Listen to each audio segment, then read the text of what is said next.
People have been talking about the fact that they have been away from everybody else for a year now. They are becoming socially awkward. They're scared of talking to people again. Pfft, pathetic.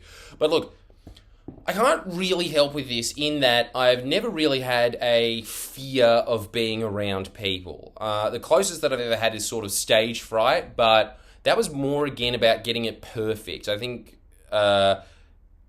I think that these things sort of lap over because you kind of realize after a while that talking to 100 people is no different to talking to one person. So the things that I have learned from stage, and this is something that is just going to be naturally my interpretation of the world, because my interpretation of the world is kind of just theatre. That's really where I shine, I suppose. This is why you should come see a live show. But I do think that that's naturally where my efforts go. I'm naturally most comfortable in that space because I've spent so much time thinking about it. So I can share with you from that perspective. Now, there are other people that are going to be much better at being a one-on-one person. I've never been great as a one-on-one person. I think I've always had more of an inclination to be talking to 100 people as opposed to one person. But it's one of those roomy things of just being like, to come full circle and know the beginning for the first time.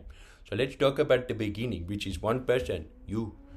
Ooh, profound. All right, that was a good start, wasn't it? So I think that what you should, if you are ever going out and you're going to a party and you have social phobia, you should prep yourself before you go there. The classics are there. So the first one is that you should be jumping up and down. This is something that I do every time that I ever do a video. It is something that I do every time that I come out and perform here. Actually, I didn't do that now. I'm just kind of just blowing through these, and you can probably see it in the difference of my energy. When you go up and you do your little jump up and downs for 30 seconds, you change your biochemistry. You change your biochemistry for the better. You become unstoppable. You feel 10 feet tall. It's just exactly the same as if you go around for a run, you've released all these endorphins, you come back, you feel good. You can manufacture that with 30 seconds of jumping. You should be doing that. You should find somewhere to do it. Like go behind an alley before you enter the party, go in. Your energy will be different. The people that are, extroverted, they have that. They are walking into the party and they just naturally have higher endorphins than people that are introverted. But there's three things that you should be prepping yourself, because remember, as always, what your mind focuses on becomes your reality. So let's make this your reality for when you go into these social situations that you're scared of. The first thing that you want to be doing is asking yourself, what do I want to achieve from this? So if you want to go there to just socialize or unwind, you should remind yourself of that. There should always be a why for whatever you are doing in life. Humans are why-seeking machines. Always be thinking about the why. There should be an ultimate why to your life. There should be a medium why to your life. And then there should be all these other smaller whys. And those smaller whys include going to parties to unwind. If you are doing that, you should be thinking about it. So even if that is just your why, even if that is just your small why of, I am going to this party to unwind and feel loose so that I can feel rejuvenated to go back to what I'm doing in life, that is a very different purpose to, nothing else is happening on Saturday. There is a different flavor to it, and your brain will be more activated as a result. There is experiments in this. There is experiments into this, that when you start prepping your brain like that, your brain sees what is happening differently. And because it is seeing things differently, because it has a purpose, it is always going to be closer to what that purpose was. So, if, for instance, you are going there to find a girlfriend, even if you aren't finding a girlfriend there, you will probably be coming into it from a better place. Because if you just go there going, maybe get some pussy, I don't know, and then it's just not going to work out. But if you are going there saying, look, I'm going there to find some casual sex, or I'm going there to find a girlfriend, your brain will be seeking that out. And when it starts seeing that there is it will start seeing those kind of like invisible tension signals that the woman or the man is giving off. Your brain will be noticing that more.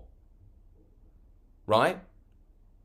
So you should be even prepping yourself just for those. Doesn't matter what it is, I want you to think about why you're there. That's first. That is going to get rid of a lot of the tension that you are feeling. The second thing that you should be thinking about before you enter that party, let's just say it's a party, might be an office meeting, whatever. The second thing that you should be thinking about is someone that you like. Think about the person that you like the most in your life. Is it your mum? probably for most people. Definitely not in my case, I'll tell you that. But anyway, but, I don't know, anyone that you respect and admire in your life, somebody that you feel really comfortable around, that you enjoy being around, you should be thinking about them. That is the second thing that you should be doing. And the reason that you should be doing that is because, again, your brain, whatever mode it is in, it is just going to start interpreting reality like that. So, if it starts being like, yeah, everyone at this party is just like my mum, that is a very different feeling to, I don't know any of these people, they're going to stab me. Which is what your brain will naturally be thinking by itself. That's the second point. The third point. The third thing that I want you to be writing. Are you writing these down? You should be. Everything that I say is golden. Just remember that. Right? I'm your Gerben Ghoulie. Everything that I say is officially law. Got it? The third thing that you should be doing is that you should be writing down not just who you like, but what you're proud of. And the reason that you want to be writing down what you are proud of, or at least thinking about it, is because if you are thinking about what you are proud of, you are raising your self-worth. You are raising your self-esteem before you go into that party. And if you raise your self-esteem before you go into that party, there is a certain standard that you are going to be held to. And you are, rest assured, you are unconsciously peeing that off to wherever you go. If you hold yourself in a high standard, this is why a lot of douchebags get a lot of attractive women, because they just, for no reason whatsoever, think they're fucking mad.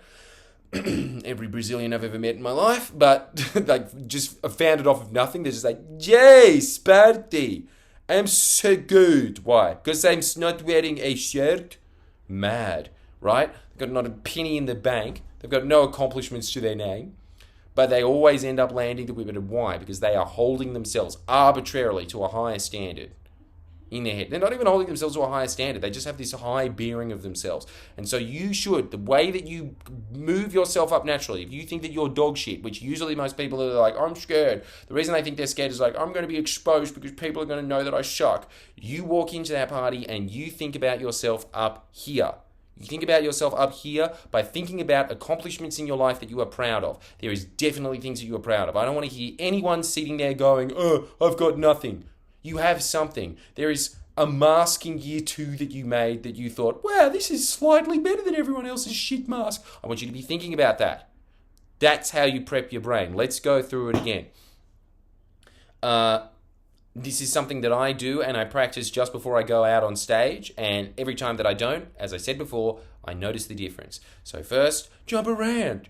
Jump up and get down. The next thing that you want to be doing is you want to be thinking about why you're there. So when I'm talking about it, I have a really good why, because that is my why in life, and that is to red pill people. I really do think that that's what I am sort of here for, is to tell people, you thought this was real, it gets deeper than that. That's right. So like, again, just not as extreme, not as good at talking Alex Jones. And that's the second thing that you should be doing. So when I go out there and I'm talking about media bias, I am thinking about, no, it is super important that people understand this. And I think that ever since I started thinking like that, just that thought, just having that why reminded before I enter has completely changed my entire act. People hang on every word that I have, and the reason it is because the people that are there sense it. They sense that there is a reason that they are watching you. That's very different to, oh, okay, this is an hour to kill. Oh, yeah, it was kind of funny, I guess. Okay, dinner. That's very different to, really? Oh my God. It's all a lie! Then, I also want you, again, to be thinking about, and this is just sort of a little defense mechanism that you have, and this is something that I have to remind myself, because otherwise, when you are walking out on stage in front of 200 people, you're immediately thinking they're all judging me. But obviously, at my stage in my career, no, they're not. They're like, oh yeah, I'm a big fan of that guy. He's a legend. I have to be reminding myself of that. So there's a little bit of a differentiation there. I don't think of anybody particularly that I like in my life now that I just think that, no, all of them, they're all my friends. They're all good friends out there. And then the third thing that I think every time is I just think about things that I've been proud of in my life. So, for instance, raising $1 million for environmental charities. Very proud of that. I'm really proud of making all of these journalists feel shit about themselves. Sorry, but you want the real? You want the real? And then, I'm here to give red pills. And then I also think about the fact that I have educated hundreds of thousands of people about really important basics of politics. So, that's what I do. But I want you to think of your own. I want that to be your homework. I want you to write down those 3 questions. And I want you to have ready-to-go answers to remind yourself of. That will serve you for life. Not just for, am I going to get my pee-pee wet with a nice warm hole at this party?